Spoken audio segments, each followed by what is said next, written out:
Then the keys, the fingertips that reach out to touch them, the string that begs to be bent.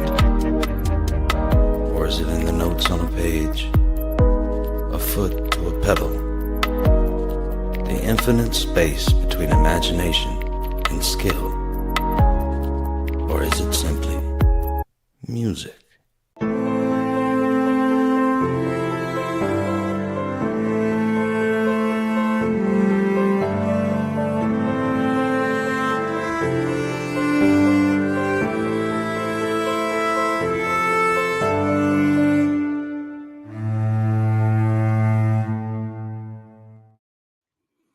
Well, good morning, everyone, and welcome to the 13th Note podcast, Art of Mastery. And today I bring you someone that's very special. I've known for decades.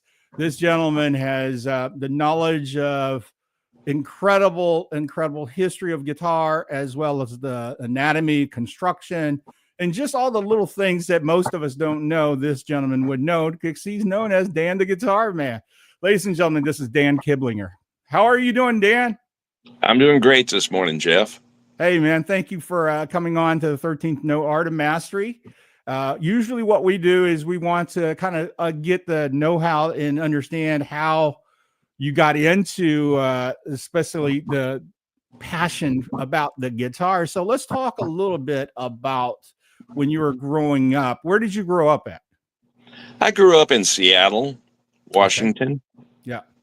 And how, give us an idea, when were your first interests that started on the guitar?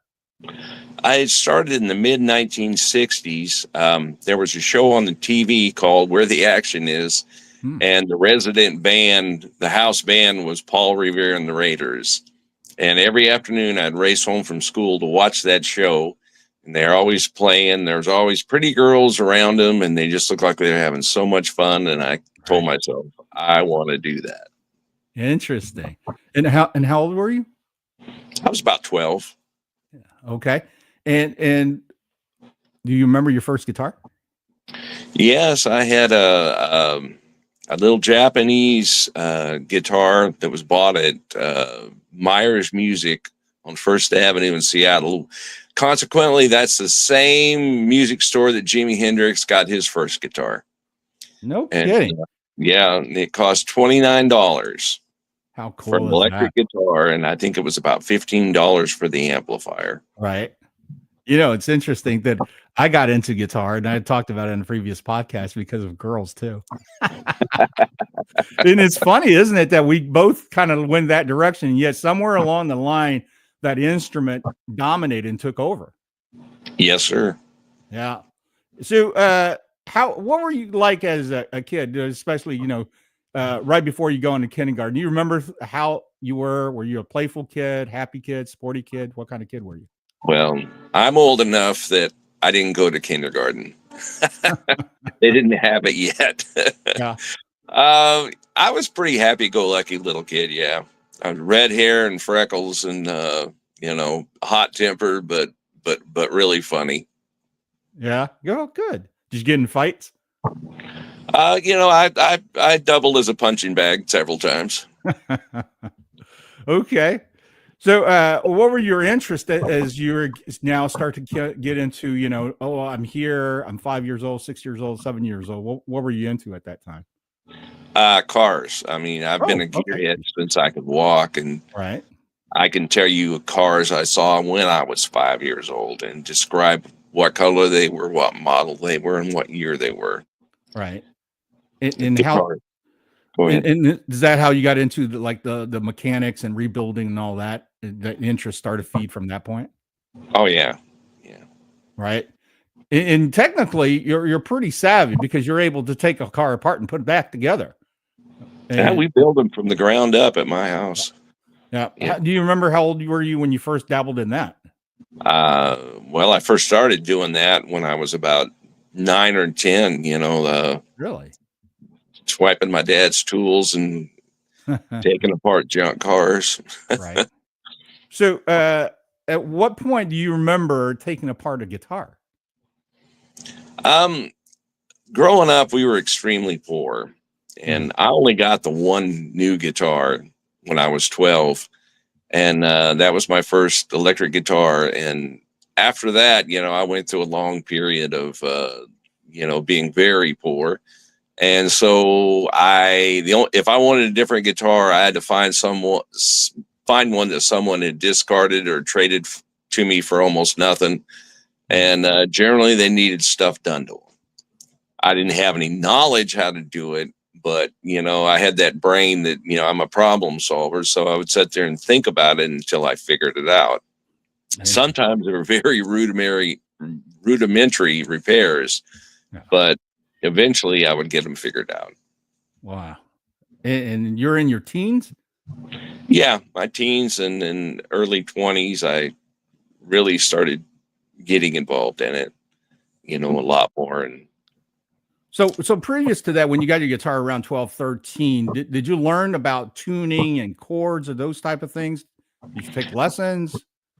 Well, we were so poor, there were no lessons to be had for me. So basically, if I saw you playing a guitar on the street, you were going to have me right in your face for the next 30 minutes going, do that again. Show me that. Yeah. So, and people gave me lessons against their will. But you know what? That kind of set the precedent in regards to having the music store and everybody sitting around the music store and talking shop and guitar, isn't it? Yeah. And that's the fine part that I think we both really embraced and loved, is that camaraderie, going to the place where everybody knows your name without having alcohol. Exactly. Yeah. So did you understand the concept of tuning when you got the guitar, or no? That was a struggle.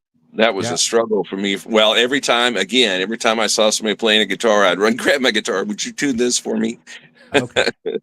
And did you know, like, from listening to the pop music or the music that you were growing up with, that you were able to emulate it off of radio, or how did you go about kind of playing the guitar?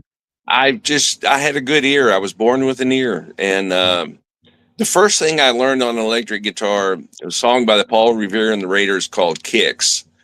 And, if I played that hook, everybody, they didn't even know who that is, but they would remember that hook.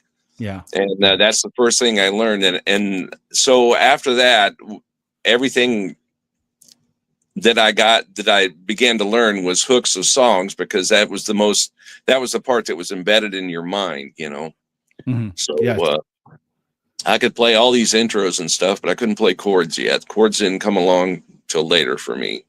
Yeah. And at this point, you're still playing with the guitar you originally started, right? Yeah. Okay. And did you at that point start looking at other people's guitar and go, hey, that's different, or hey, this is different? What was your thoughts? You remember looking at other guitar players, try to get them to show you stuff and seeing their instrument? I realized I had a very inexpensive guitar, but I was happy to have it. But I saw other guitars, like in the mid 1960s, Vox guitars were all the rage. Brian Jones of the Stones, a little bit later, Tom Petty, Paul Revere and the Raiders played Vox guitars, and they were really cool looking. They had one that was like 6-sided. I can't remember what they called it now. Maybe it was a Phantom. I can't remember, but I thought that was the coolest looking guitar ever. So I began to notice these different styles. And when I saw my first Stratocaster and realized what it was, I thought, wow, that is one sexy guitar. So your love affair with Fender guitars started at that point, would you say? Yeah, and it wasn't just Fender guitars. I mean, Les Pauls, I love those too, and then I liked looking at the big hollow body jazz guitars. At that point, I had never owned one and couldn't afford one anyways, but I really thought they were cool looking, Right. Do you remember the first time you played a Les Paul guitar? Oh gosh, I was probably in my later 20s before I got to actually handle one. Right. Yeah. Because those are the so-called the moments, right? The mile markers, if you will, of your journey. And for me, I remember the first Les Paul I played. The first Les Paul I played, I actually owned it. That's that 72 that I have. The black one or the Sunburst one? Remember that Sunburst with the Kaler on it? Yeah. That was my very first one. And the irony behind that is I had no idea what that guitar was valued or worth or what it meant being a 72 with embossed pickup covers and witch hats and none of those. As a kid, you don't know these things. No, but it's now just I look guitar. Yeah, it's well, if I knew that what I know now, then I would have never cosmetically altered anything. I would have left this, mint the way it was. But unlike, that's just not realistic in the era of the 80s because of Edward Van Halen. And you remember everybody was coming in carving up stuff because there wasn't super strats at that point. I tell people all the time, I made a bunch of money in the 80s putting locking tremolos on guitars, and I made a bunch of money in the early 2000s taking those off and restoring the guitar back like it was. Yeah. And let's start going down that road a little bit. You have a mechanical aptitude and you got to, definitely you're a hands-on guy. There's no question. I met you when I was still in high school and you were working in a music store in the mall, right? At that time, you were already getting into the MI business. Was that your first top shelf level retail in MI, or did you have experience prior to that? No, that was it. That was where it began, right there at H&H Music in the mall. Yeah. And was it hard to get that gig not having previous any kind of MI experience or retail? No, I've kind of always had the gift for gab. Right. And there was a tall young lady that was the manager there, and she was real cute. And so I went in to ask for a job because, I thought it would be fun. And so I flirted with her. And then when we got done with the interview, I said, so there is a position available, right? And she said, yeah. And I go, well, do you take bribes? And she started laughing. She called me the next day and said, you got the job. Oh, that's great. That's actually a great close. Yeah. And how long did you work at that position? I worked there for about 1.5 years, or 2 years, maybe. Yeah. And then I opened go ahead. Right. And this is where you went down to 34th Street or 43rd Street? 43rd Street, yeah. 43rd, yeah. The Guitar Man was the name of that shop. Right. I remember that shop. It was a quaint, very cool little place right off the main 290. Yeah, it was one block off of 290 on the side street. There. Very accessible. So how did just getting your first job at MI, general, and for the audience out there not understanding MI's music instrument, B&O has been an orchestra, of course, piano, keyboard. We kind of talk like that when we're in the industry because there are different departments. So general music stores like H&H, which offer band and orchestra as well as piano stuff, as well as guitars and all the accessories and so forth. We just call it a general MI store. And from you being new at that and then getting that under your wings, working there for 1 year or so, how did that inspire you to go, hey, let me go open my own guitar store? Well, funny enough, I had a son in 1983, and unfortunately his mother became an alcoholic and didn't really want anything to do with him.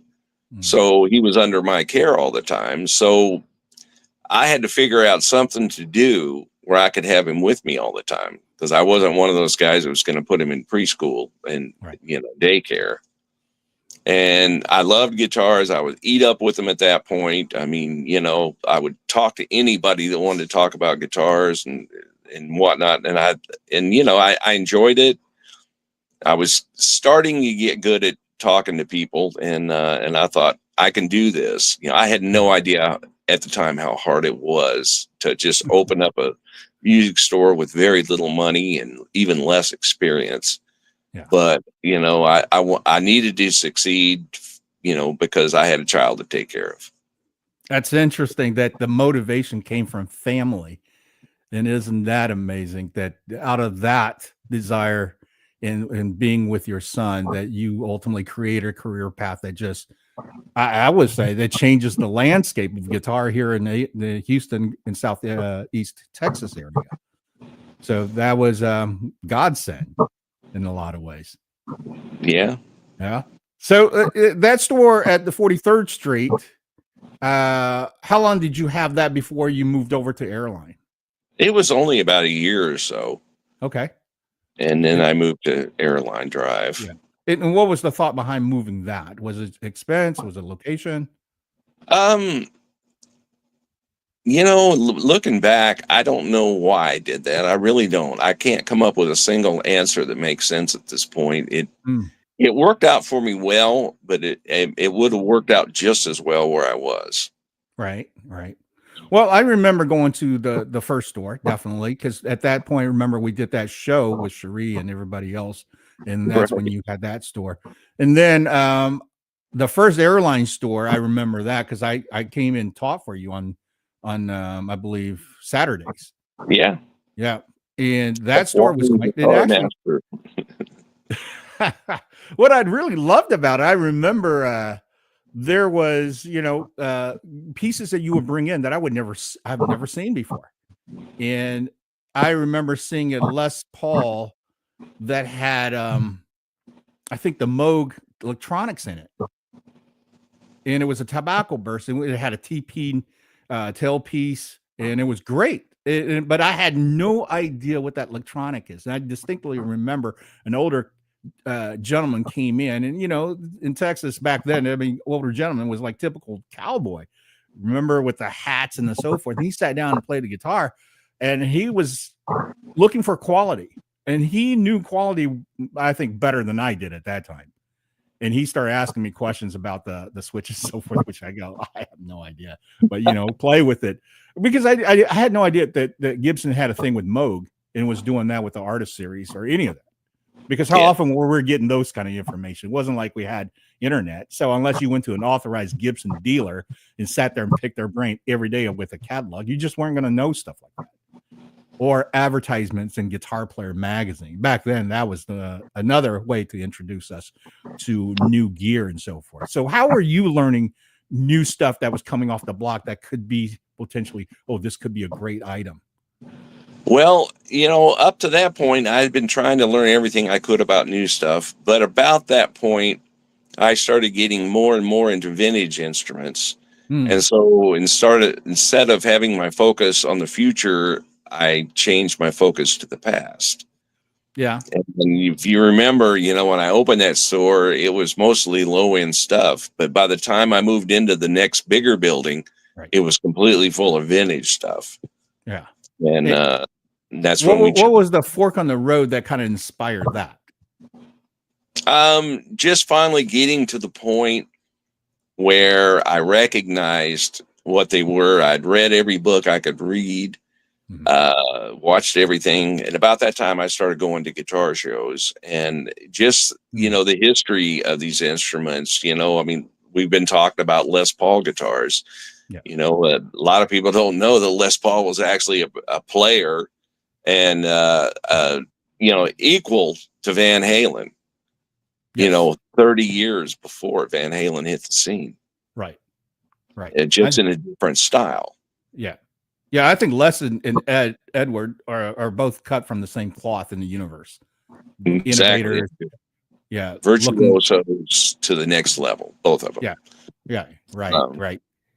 So, once I heard the stories of these guys, and the guitars that they inspired, the Birdland, for Charlie Bird, Johnny Smith, Gibson, all these guitars, I mean, they started taking on a life of their own, kind of, and right.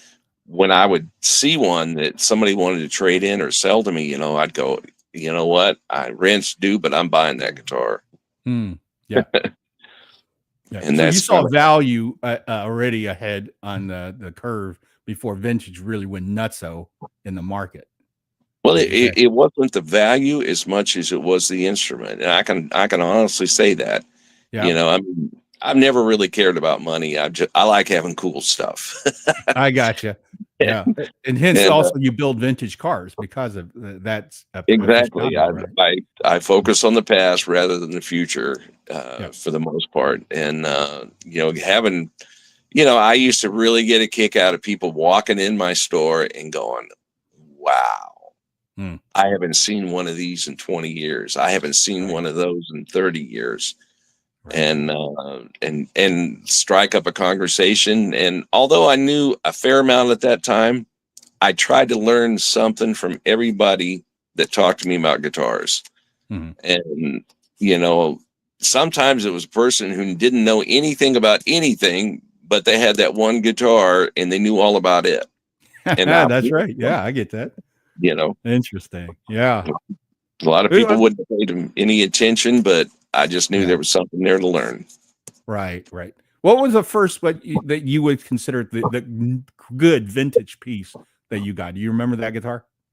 Yeah, I went to a Dallas guitar show and bought, I think it was a 1963 Fender Stratocaster. It's my first pre-CBS Stratocaster. Yep. And I mean, I just thought I thought I had arrived at that point. And do you remember the price you paid for the 63? It wasn't much. It really wasn't. It was $500 or $600. That's amazing, isn't it? Yeah. And it was a refinished guitar, but still it had all the right parts on it. Yeah. And it was, a vintage Stratocaster, and that was the first one I'd had in the shop, Right. A few years later, you could come in and I would have 9 or 10 of them in a row. Wow. Right. So on that 63 you got, is that a clay dot on the neck? Yes, it was. Okay. So can you explain to the audience what I mean by clay dot? Well, the position markers on the fretboard before, I want to say it was 1964, they went to the perloid, but before that they were made out of this clay substance that it was literally real squishy, kind of like clay, and they would push it in there and it would dry. And those were known as clay dot guitars because that's literally what they were. Right. And I think it was in 64 they started doing the perloid dots, and they were plastic, and then they would drill the hole and just put a drop of glue and push them in, and that was it. Yeah. It was faster than doing the clay dots because the clay dots were done by hand. Right. And they had to dry. Yeah, on top exactly. of that. Here for several days. Yeah. That's one of the things I've also noticed, like Rickenbacker, they did that inlay that was filled like glue. And they had to let that dry before they had to work on it. And I mean, that's a multi-step opposed to just laying a piece of plastic in there. Yeah. And a lot of people don't recognize that's the difference between the collectability and also the quality of the uniqueness of that particular model in that particular year. And let me ask you your expert opinion. Does it have any kind of playability difference between clay dots and perloy? No. No, it doesn't, of course. All aesthetics. It's all. And do you pre-CBS? It seems to be the most desired because after CBS bought Fender, typical guitar audience starts saying, "Well, the quality suffered." Is that, in your opinion, pre-CBS versus CBS taking over? What's the biggest difference on those Fender guitars? Well, I mean, right off the bat, 1965 is when that occurred. Yeah. 1965, the guitars stayed very similar to the 64s, but there were subtle differences later in the year. Like all of a sudden, the headstocks were fatter, and some other things, but 65s kind of get a pass. But when you go to 66, then Fender went to that giant, ugly headstock, and it was really thick, adding weight to the guitar. The rest of the guitar didn't change very much. They still use the same bridge, they went to, instead of black bottom pickups, they went to gray bottom pickups. And, some people say they can tell the difference by listening to them. I personally can't, but, it just doesn't mean just means I'm not that smart. So, but there were still a lot of things were similar. The same finish process was maintained through the late 1960s. Right. Until go ahead. Yeah. What I was going to say is there any kind of the wood construction, the body lamination, or anything of that sort pre-CBS to CBS that changed the quality for, basically manufacturing costs. Because I'm sure a lot of folks are not aware of that your plain tops, clear tops are used in much better piece of wood than, let's say, your solid spray, which could be 2 or 3 pieces of wood laminated together or more, and created a body. Right. So give me your thoughts on that.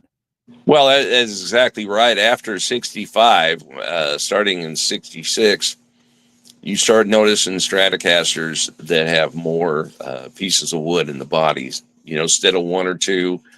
There was a lot of guitars that had 1 or 2 pieces, and then all of a sudden there's 3 to 5, and that makes a big difference. And also, Leo Fender was very particular about the weight of the guitars, and so he would buy cuts of wood a lot of times based on the weight. Interesting. And that went out the window in 65. Right. And what was his thought process with the weight? Was density heavier better or lighter better? Well, the players, he was never a player, so he got all of his information from building guitars for players and guys that he trusted and knew, and they would give him positive or negative feedback on whatever modification he made, and he would base production on that. So he was a very, very smart man. Instead of just going with his ego, he had a lot of people that he depended on to guide him down that path. Right. And I thought Leo was also brilliant, thinking that the parts are interchangeable, detachable necks, working like Mopar, in regards to if that start go bad, just swap it out. Exactly. That's why we have so many guitars today that have, when you go to a guitar show and they have some pre-CBS Strats, nobody buys one without taking the pick guard off and looking underneath it and looking at the neck and the body, making sure all those parts came from the same guitar, because they do interchange and from year to year to year, for many years.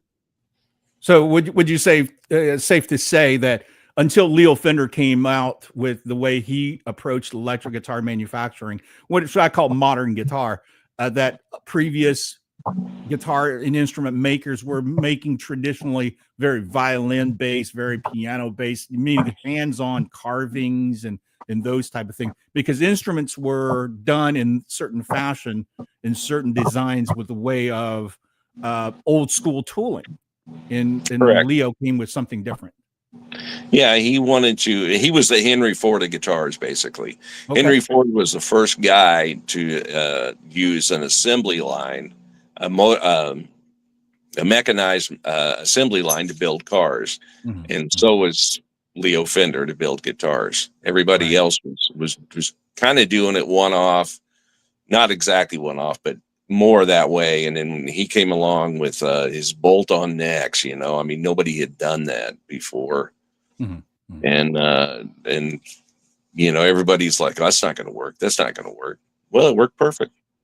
He sure did. And the part on this that I love about the bolt-on neck is, it's different than set-in necks and glued-in necks and so forth. And is it better or worse? And a lot of your traditionalists would often say, of course, the craftsmanship is better when you're set necks and glued in. But at the same time, when you witness guys like, Jimi Hendrix, Edward Van Halen, these guys play with bolt-on necks pretty much their entire iconic career with their tunes, and it didn't suffer. If anything, it had its own thing going on. So it is bolt-on versus glue set-in neck a big so-called difference in your opinion? Do you think they sound different, or other than you can take them apart and fundamentally design is different? Well, you have to break it down in 2 areas of bolt-on necks with Fender guitars. One was the original 4-bolt design, and then in 1973 was the first year, but in 72, at the end of 72, they went to the 3-bolt neck. Right. And those darn things, you could be playing it, and if you jerk the guitar with the strap on, the neck would shift. Right. And the guitar would be out of tune. And you'd literally, during a song, have to reach up and pound the headstock on the bass side and to get the neck back where it was. And a lot of times it would go back into tune without touching the tuning pegs. Right. But that didn't happen on a 4-bolt neck. It could happen if you really hit it hard, but who hits one that hard? Right. Yeah. Right. If you fell on the ground with it, maybe. Right. Exactly. You would have to be pretty brutal to knock one on a 4-bolt, I believe. You know, because when I played, you remember, I jumped around like a monkey. You were a wild man. Yeah, because I at an early age, I definitely recognized that people in your audience is listening with their eyes. You can go out there and stand still and play virtuosic for the entire hour, and everybody go, "Yeah, that's pretty good." But you can go out there and play mediocre, but jump around like an ape, and everybody tell you you're fantastic. You were quite the showman in your youth, Jeff. Yeah, thank you. Well, because I recognize that. I recognize people come see a show. People didn't, if they wanted to listen to music, they'll sit home and listen to their records. That's right. And music, I felt the same way. Much visual. Yeah, I grew up, the Kiss fan, the Van Halen fan, and both those guitar players were very visual stimulation, especially Edward, right?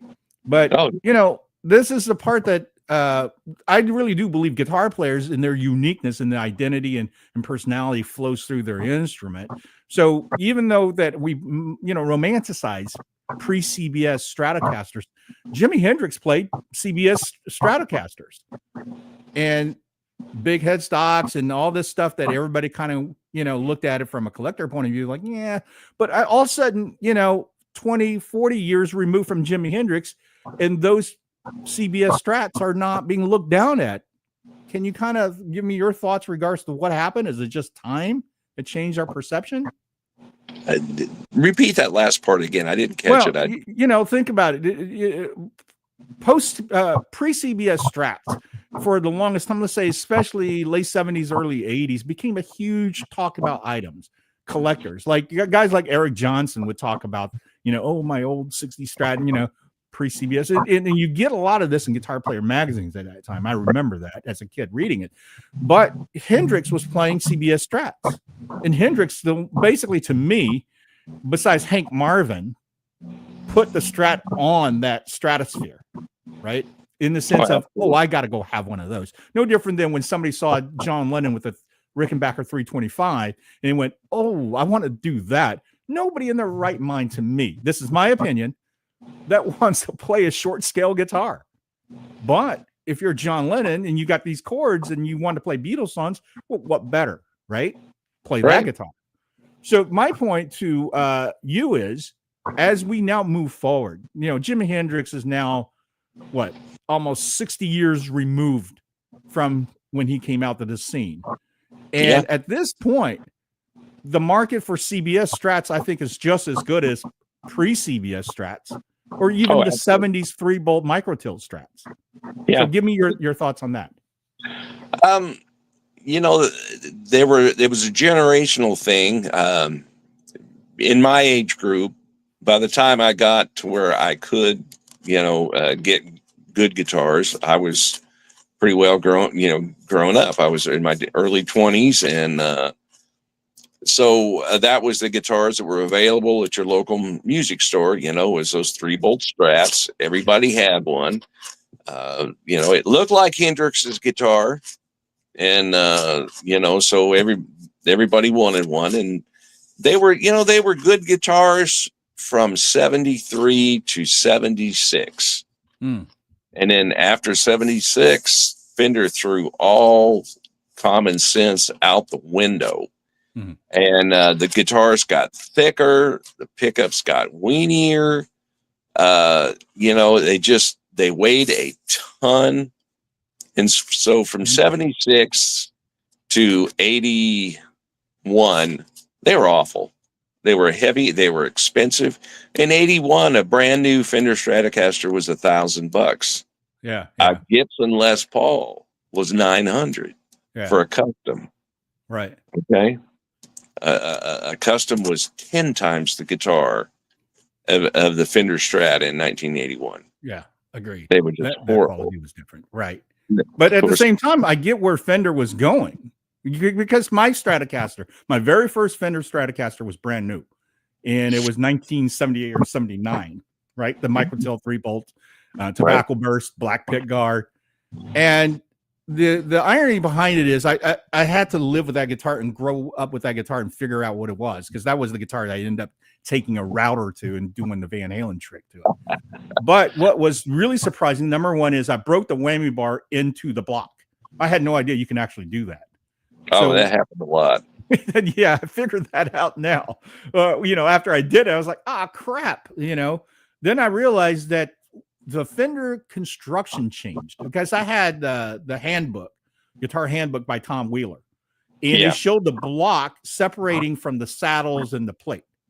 Mm-hmm. Well, 78, 79, that whole thing was together. Correct. And it was blowing my mind. It's like, well, wait a minute. Now I can't take this apart and get my bar, stem out. So that immediately made me go and start looking at, well, what's on the market? And I found Schecter parts for Fender. And therefore start to create the better Stratocaster part caster idea. And I think part casters was actually start to be born around the late 70s with, number one, advents of Edward. Number two is just the necessity of replacing the crappy metal parts that Fender actually was sending out with their guitars.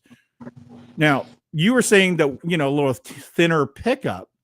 The thing in what I found out on the late 70s, early 80s Stratocaster is there's a definable sound that you can get from that guitar. It's not as fat, it's not as warm, but especially the out of phase neck to the middle pickup, there's an airy, hollow crispiness to that era that I find that the other eras didn't quite touch. What is your thoughts on that? Oh, exactly the same thing. I mean, there was every period in Fender's history has something unique about it and something awful about it. And my two favorite positions on the selector switch on the Strat was the neck position by itself, and then the bell tone, the middle and the front pickup combined. I love those two tones a lot. That was my favorite too on the guitar. Right. And it's funny that when we were doing the guitar experience with your store, I got that kind of gunmetal 90s Stratocaster. I don't even remember that one. That had a black pick guard, and it sounded almost identical to my very first Stratocaster. And I was so close, I mean, literally this close of keeping it just because the way it sounded. It didn't, it really just played fine.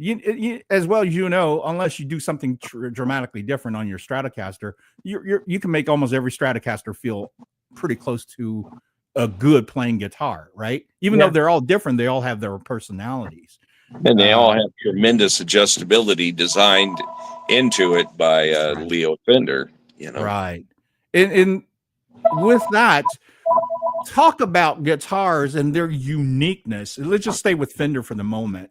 That the guitar individually, we can do 10 in a row, same color, same, stuff on it, meaning tremolos, pickups, and so forth. But yet we can set it up to the guitar's potential. This is what I describe. I've never set up with measurement. I always set up with guitar's playability and potential. And all 10 will come out different. They can, yeah. Share with us a little bit about how did you start to learn about the guitar's uniqueness in personality in that level? Well, as I progressed as a player, and when I first opened a guitar store, I really wasn't a player. I was a guy who monkeyed around with guitars all the time and wanted to play really bad and spent a lot of time at it, but I wasn't very good yet. But so like Leo, I had to learn from other people and guys like yourself, to come in and say, I got a buzz right here, and tell them, well, I don't know what's causing it, but let's see if we can figure it out, Yeah. And so I learned right away that, the Fender guitar was so much more adjustable than a Gibson. Gibson has some adjustment, you got the 2 pneumatic bridge and the string height, but it's not as you can't change the neck angle like you can a Fender, right? And but then again, almost all Les Pauls have a good neck angle. There are an exception to it here and there, but most of them have a really good neck angle. Right. But that design itself is so important on that particular companies, especially Les Pauls, more so than I would say SGs, Firebirds, Explorers, or those lines. Would you agree? I would agree. Yeah. And the thing is that it's interesting that you didn't have a so-called a apprentice position with a guitar luthier or repair shop prior to doing this. You just went at it with your mechanical aptitude and also your know-how of being around and what you read. Am I correct? You just went at it. Yeah. It was do or die for me. Yep. That's incredible because, for my career, I end up moving into California and playing music and then working at shops and then ultimately building for Rickenbacker. And the two guys I learned from, Rick Becker at Bateman and you, I watched both of you guys approach repairs and talking about guitars on two different levels. He was a drummer as well. He's like Leo. He can't play guitar, but he knew how to fix stuff. He was amazing. Play guitar. Well, Rick was Becker different. was amazing. Yeah, he was the guy who said, "Hey, don't carve your guitar up." Being my '72 Les Paul, to put a Floyd on it. I don't care how much you love Edward. You don't do that. Let me show you this thing that I just saw at NAMM called Taylor. And he was the guy who got me to understand difference between fulcrum and the traditionals and those type of things, ideas of pivot points and so forth. You start showing me the points of like neck angles, about fret heights. That's where I actually learned from you. And I think a lot of it is because you were working on guitars that was on the lower end that constantly needed just a little touch here and a little touch there to put on the wall. Right. And those things I thought was really beneficial for me because, nothing worse than you grab a nice guitar like a Les Paul Custom and dang, on the 11th fret, there's a buzz on the B string. You're like, I can't take the neck off. I can't shim it. I can't do anything. What else am I going to do to it? Right. So you start to have troubleshoot the truss in the frets, and that's to me, you got to put your hours in. There is no shortcut in that. Right. There really isn't. Yeah. To really understand your guitar and how to solve its issues. And every one of them is different. Every one of them could be uniquely, let's say one guitar plays like a dog, but sounds great. We could never get this thing to play right. Sometimes some things are just overlooked, like the depth of the nut position, little things. And it takes someone who really understands the anatomy of the guitar. At what point did you start to get that confidence? It's just like, oh yeah, I know what that is. Oh yeah, I know what that is. That's a good question. I think probably by the late 80s, I realized that I actually had more knowledge than I thought I did. And, and about that time I expanded doing a lot of things I didn't do before. Yeah. One of them was refinishing guitars. I used to get Rick Becker to spray guitars for me when I needed them painted. Yeah. And then talking to him, he's like, you could do it. You could do it. Yeah. And Neil Sargent, same thing. He refinished some guitars for me. And I think I had gotten a video from Dan Erlewine. And I watched the video and then I thought, I can do this. So I set up a spray booth, and the first one I did was a Sunburst, and it turned out just fine. And after that, I went through a period where I was spraying Fender guitars for people from all over the world. I had a guy from New Zealand send me a Telecaster to paint. Wow. Yeah. And how did the guy find you from New Zealand? Ad in the Vintage Guitar magazine that I used to run, world class. How about that? Finishing. Awesome. Yeah. Lots of guitars from Europe and, tons of guitars from the United States. Right. And that got to the point where it overwhelmed my whole business, and all I was doing was refinishing guitars. And I realized, that's not really what I want to do. Yeah. I want to do one now and then because I enjoy it, but I don't want to become a production, full line guitar painting facility. Valley Arts Guitars contacted me about doing all their finishing. That's when I decided I'm gonna step away from that, because that's not what I want to do. Right. Well, did you ever consider to expand the department, just hire painters? No, I didn't. I'm not a very good teacher, and I just didn't want to do that. No, I didn't. It would just be one more thing to do. I wanted to have my hands on guitars every day, but for different reasons, Right. I still very passionate about the vintage guitar market, and still wanted to be out there beating the bushes, finding those old guitars. That's what's really important to me, Right.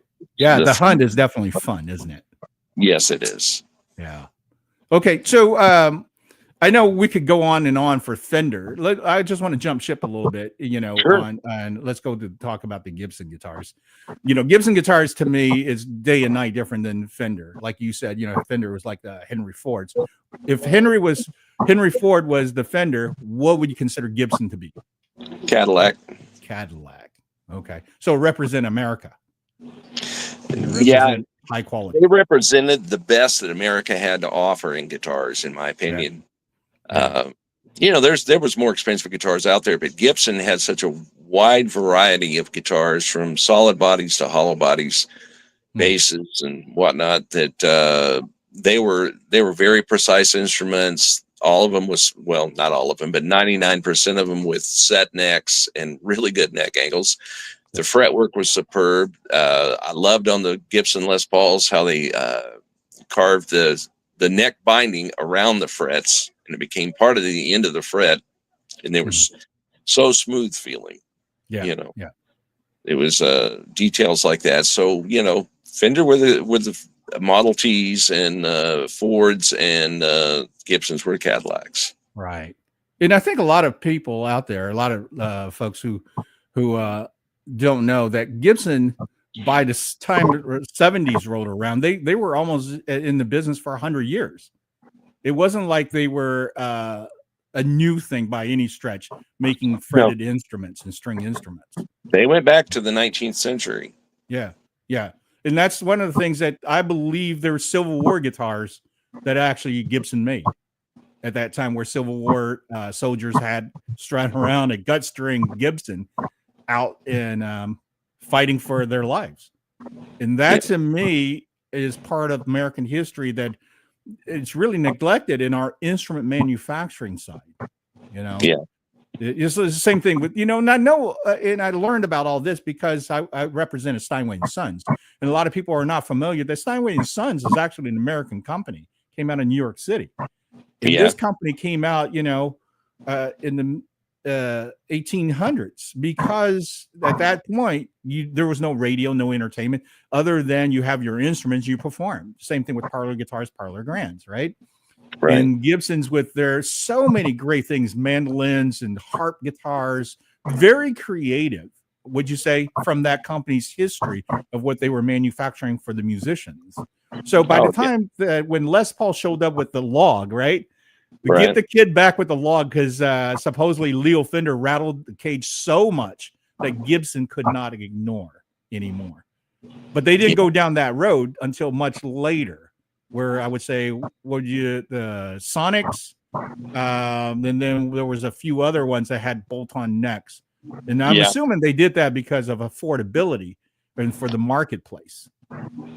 Yeah, that was back in the 70s and 80s, and they could offer a Gibson electric guitar with a hard shell case for like $369. Yeah. A Marauder was one of those too. Marauder was one, a Viper. There was a bunch of those, S1, S2, S3. And I remember H&H actually carrying a Gibson. But H&H wasn't a Gibson dealer, were they? Yeah, they were a Gibson dealer, but they only had, if you were lucky working at H&H, you may have one Les Paul in stock. Uh, you'd have some of those. Sonic 180 was the hot thing then. They were right about $300 without a case. Yeah. And so for like $299, you can get a Gibson guitar made in America.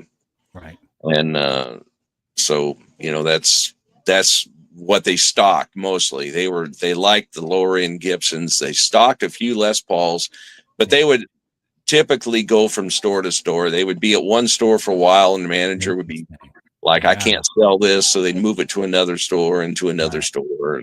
Right. You know, do you remember how much the so-called MSRP was for, let's say, a Gibson SG during that period, like the late 70s? Because it wasn't very popular at that point. No, they were, I want to say $600 or $700 for the average one, you know, a 2 pickup model, no fancy bridge. Right. This is a standard SG. Right. I'm going to say they were $600 or $700, maybe a little bit more. You know, it's interesting is even up to the 2000s, you were able to still find deals like brand new SGs, Explorers for around $800. Yeah. Yeah. And now, of course, you can't touch one for, you know, under 17. Yeah. 17 is probably the stop off price now on even, you know, just plain Jane type of SGs in Explorers, Firebirds. When I say plain Jane, I mean no bindings, you know, dots, you know, 2 pups and you know, your bridge, and that's it. So, I think it's great that Gibson was thinking out of the box, and I know Fender was, because Fender had your student guitars, which consider Mustang is a student guitar. Would you say? Yeah, Mustangs, and I'm sitting there looking at one right now, and I can't think of what the model is. Some kind of horse, right? So was Leo copying horses, or was he copying cars? Lead 2, Fender Lead 2s. Those were that's right. Yeah, those were. I'm sitting there looking at one, but you know, that was bottom of the line guitar, Fender Bullet. That was a guitar that was way overpriced. In the early '80s, they were around $300 and some dollars. And no, I'm sorry, I'm lying to you. The Fender Bullet was $210, I think, and the pickguard was made out of metal, and it curved up to a 90-degree bend at the end, and that was also the bridge. Huh. Yeah. They were built. Was the Bullet's intent? Would you say that's a precursor to what Squier became for Fender? Well, Squiers came out in 1983 and 4, right in there when Fender reorganized, was bought out by the employees. And the Stratocasters emulated, they were exact duplicates of a 73 Stratocaster. Yeah. With everything that it had, those were very sought after guitars today because they were so good. And the Squiers they were meant to be the bottom of the line, right? But you know, they were $349, I think, when they first came out, and then within a couple of years, they dropped in price to around $200. And at one point, Guitar Center was selling some really, really cheesy Squiers that Fender made for them. It was Guitar Center exclusive. They were really cheesy, and they were selling them for $99. But for $99, you got a $99 guitar. That's right. That's right. Nowadays, Squiers have the quality's way up on them because American Fenders are, you know, it's hard to spend a couple $1,000 on a guitar if you're a working musician. And a lot of them play Squiers because they're super good, and you know, their best ones are only around $500. Right. Right. So they're affordable, and you know, the quality's there, the look is there, the feel is there. Right. You know, so that Squier, you know, it developed over a period of time. At first, it was going to be a very, very bottom of the line thing, and then it, you know, it went to one of Fender's best selling groups of guitars. Yeah. Well, it definitely was affordable, and I really do believe this, in my opinion, that when you have a bolt-on neck design like Leo came up with the Stratocaster, and as the evolution of that particular model, then becoming the Squire line, using the same design but manufactured with lower grade wood, a little bit more affordable electronics, and so forth. Unless you are absolute master level players, that was just going to be just fine. And what I found is that you can have a part caster of picking out what you want, putting it together, and have that perform equally, if not surpass, a top of the line Corona USA. And I think when top shelf guitar players start to recognize that, then all of a sudden it became a really hard thing for Fender to justify. Oh, this is one of standards that came out of California for $2,400, when you can get a $900 guitar perform or outperform that guitar. Where in Gibson's, and this is again my opinion because I've played enough of it, that a $5,000 Gibson will outplay a $2,000 Gibson hands down, because where it's made and how many is made and what kind of care went into it. You want to share a little insights about that thought? Just, Gibson's a totally different marketing strategy than Fender. Fender was assembly line. Gibson has always been a more precise hand-built guitar. Mm-hmm. And when you start spending mega thousands of dollars, you really get a Rolls Royce of a guitar. Right. For years I collected Les Pauls, especially flame tops. Yeah. And some of them were, just unbelievable guitars. And it's true with any line of Gibson guitars, whether it's Les Pauls, SGs, hollow bodies, basses, whatever. They're really high end stuff. When you pick it up, you just go, wow, this is everything I thought it would be. Right. Yeah, there's a level of awesomeness to, I think, a well-made instrument, and this goes across the board, I think, to all the other type of instruments as well, not just in guitar. When you handle a really nice handmade bass, you can feel the difference. When you play a real nice handmade piano, you can hear and play and feel the difference. That's where I start to look at, okay, where is the quality difference between a custom shop versus a production line versus someone that is custom built like yourself, who would do part casters and put together stuff and build a quality instrument. All in all, if you're a good guitar player, you're going to benefit from all three designs. But the key thing is which one's going to shine out of your personality, how it's going to give you the most for you as the guitar player. So Dan, as you, the guitar guru, the guitar shop owner, when a great talent comes in and goes, I need something, how do you assess to bring them the best instrument to them to try? Well, you got to get to know them a little bit, because somebody walks in your store, you don't know their style. You don't know, what they want. And many times they don't know what they want either. Yeah. But, you got to get to know them and find out, how do they play, and watch them play a little bit and whatnot, and make recommendations based on, my experience, and not always right, for sure, Right. Sometimes you got to make several recommendations in a row before you finally get to that sweet spot where they go, yeah, that's what I was looking for. Sure. But you mentioned something earlier. I'll just, I'll hurry up, about, setting up guitars, and it's not using measuring devices. I think a lot of people depend on that. I've had people ask me to do that, and I go, no, I'm not interested in doing that at all. Let me set your guitar up. If you like it, fine. If you don't pay it for it. And they've always paid. Okay, that's interesting. Yeah. Wow. Yeah, I think a lot of it, because you and I hung out quite a bit before I left to Los Angeles, which I left around age 23. I just turned 23. So between age 21 and 23, you and I had a lot of time in the shop talking and whatnot. And I think I picked up a lot of your idealisms to organicness, because I do set up guitar with only the intention of what can I get the most out of this guitar. And I'll give you an example with this. A friend of mine gave me 80s Charvel to set up. And this 80s Charvel, it's no it's no slouch by any stretch. This is out of San Dimas. It's one of those guitars that they take meticulous care to put on the top of the line, hardware back in those days. Mm-hmm. And this thing was almost near mint, but yet it played like a dog, and he just didn't know.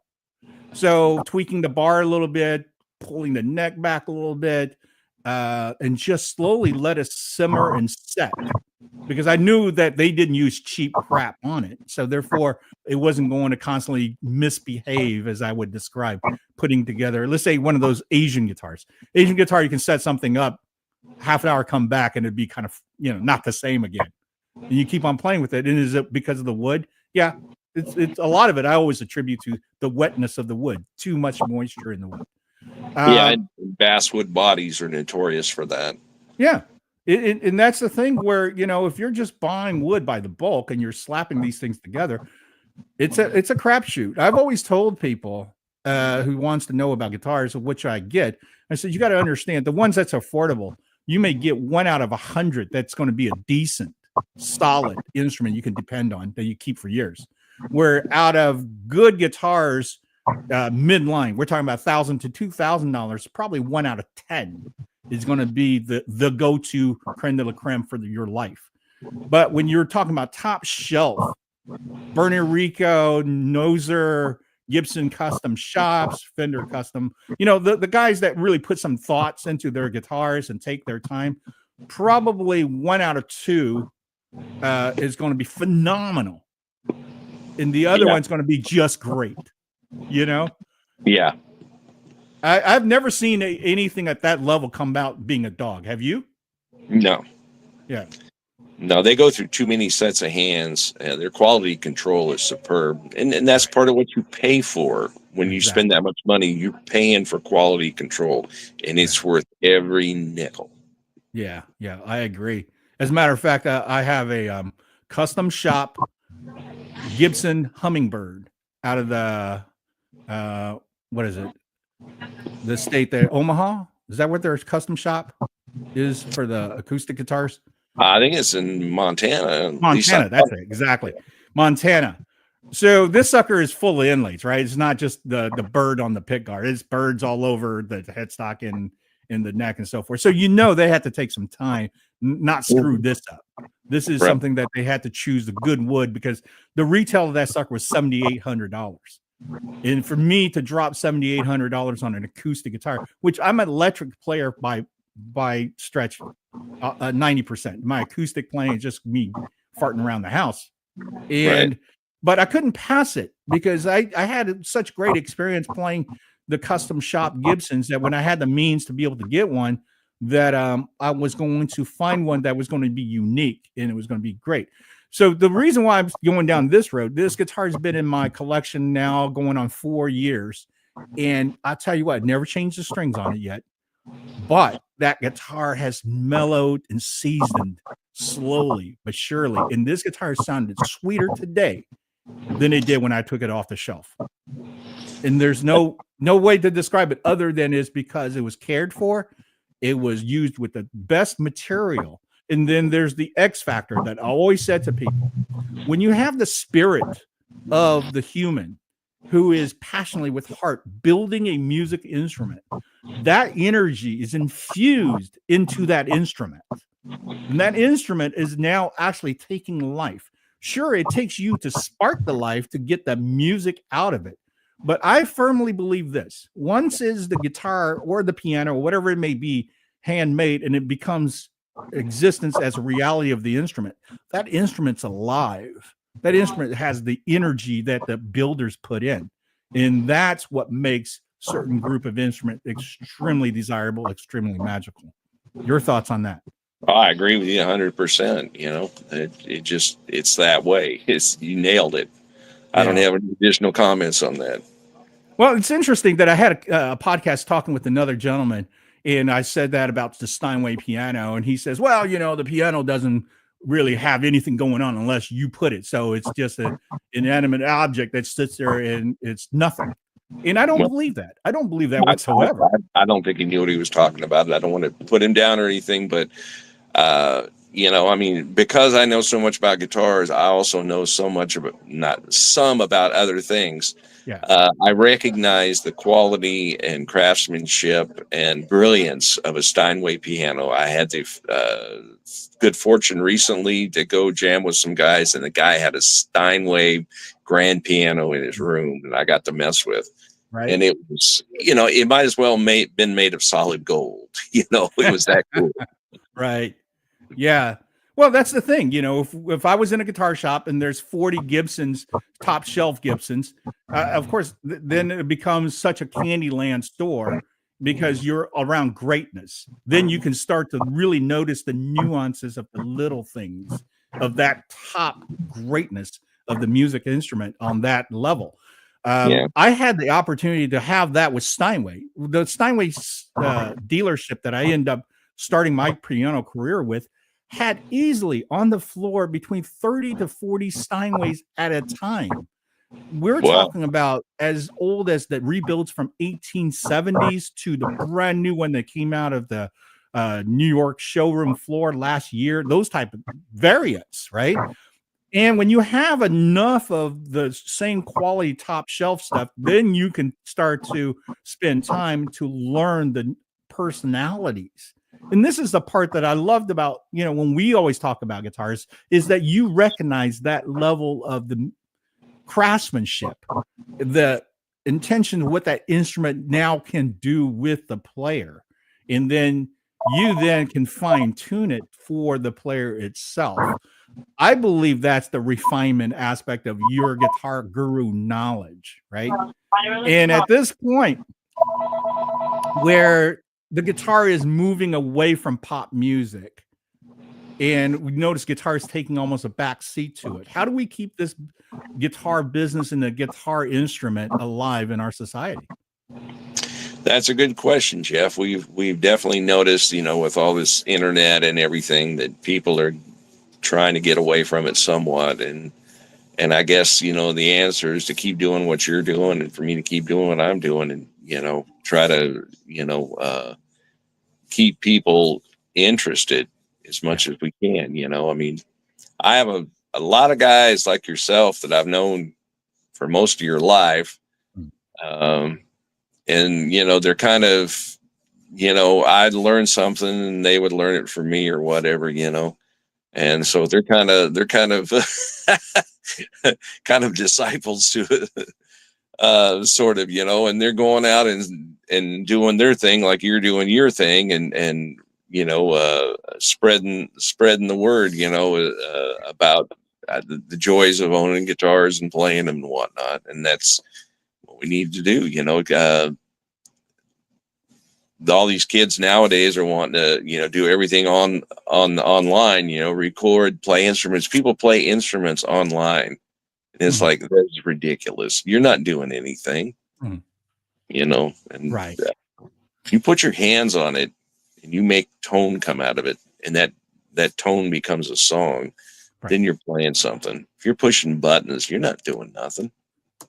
You might as well be masturbating. Well, and that's the sad part, that musicality has changed the way that technology took over, opposed to organicness of us refining and practicing countless hours to master an instrument, but a relationship to that instrument. I've never heard anybody who goes, "Oh man, that rhythm box is my go-to that I could never do without." Other than just because it's technology, I can give you another rhythm box and you're just fine. But if I took your Stratocaster away, or I took your Les Paul away and gave you another one, you'll sit there and think twice about, I'm not sure if I could just go on and do the same thing with that guitar. Right. Yeah, that makes a big thing. Well, we're going over an hour. I want to let everybody know Dan is here in Cleveland, Texas. Where is Cleveland, Texas, sir? Cleveland, Texas is approximately 50 miles north of Houston, off of Highway 59. Yeah. And you have a shop that we can all come in and look at your vintage guitars and stuff? Absolutely. From beginners to pros, and, we kind of do it all. It's a little shop. but it's got a real cool vibe to it. It's like a guitar shop from the 80s, you know. Absolutely. You can see guitars. And let me ask you this: are you for hire to sort out vintage guitars still? Say that again. Are you a gun for hire to go search out vintage guitars? No, not really. At my age, I don't want to do that anymore. I mean, I still like to beat the bushes myself, but I don't want to do it for somebody else. Right. Okay. And what other services can you offer? Let's say if I'm in New York. Well, yeah. See, that's where I used to do a lot of mail order repairs, but I quit doing that too because shipping's become quite a problem. Right. You know, I mean, if you live in New York and you just got a question, you can sure call me. I'll talk to you as long as it takes to answer it. If I have an answer for you, I don't know everything, that's for sure. Right. You might teach me something. That's awesome. Yeah. So you're accessible. People can talk with you, pick your brain a little bit, get a little assistance. Absolutely. That's great. Okay, so what I'll do is I'll put your contact info under the description. This is, of course, currently live streaming on Facebook as well as LinkedIn and YouTube and X. But on Sunday, we're going to have this on redpills.tv, which is Red Pills Media, Red Pills Project, decentralized media. And this has a huge audience. It's a global audience. And I'm so glad you're able to come on this podcast with us, Dan. Because like I said, I've been friends with you for a long time, but I admire your passion so much in regards to how you have dedicated your career in vintage, in electric guitars, in just construction, repairs, the knowledge. You're one of the components that keeps this fire burning. And I thank you so much for that. Well, thank you, Jeff. I've enjoyed myself this afternoon. And, I'm a big admirer of yours, too. You just seem to do all this great stuff. And, and I enjoy sitting back and watching you. Yeah. Well, I think you and I are cutting the same cloth, brother, that we like to do what we like, the stuff we love. And then we do it with our heart. We do it with passion. And then we do it with 100% dedication to it. So I would definitely like for you to ever come back whenever you like. Just let me know. We'll do a specific topic because we barely scratched the surface. I know there's still so much things that I'm itching to talk with you about, whether it's be Gibsons, whether it's be Fenders. There's a whole era of the 80s coming out of California we could talk about. Of course, definitely the Gritch family, the Gritch desirables on the rockabilly sounds and how they affected, as well as what about these one-off builders that come up with these crazy type of guitars, like Rick Turner with his guitar, those type of things. Yeah. So I thank you so much, Dan. So stay put. You, everybody else, thank you so much for tuning in the 13th Note podcast, Art of Mastery. And don't forget to like and subscribe and join us again next time. Like I said, this will stream live on Sunday again. And with that, thank you, Dan. Thank you, I'll Jeff. talk with you right after this. And everybody else, have a great day. And I'll see you on the 13th Note podcast.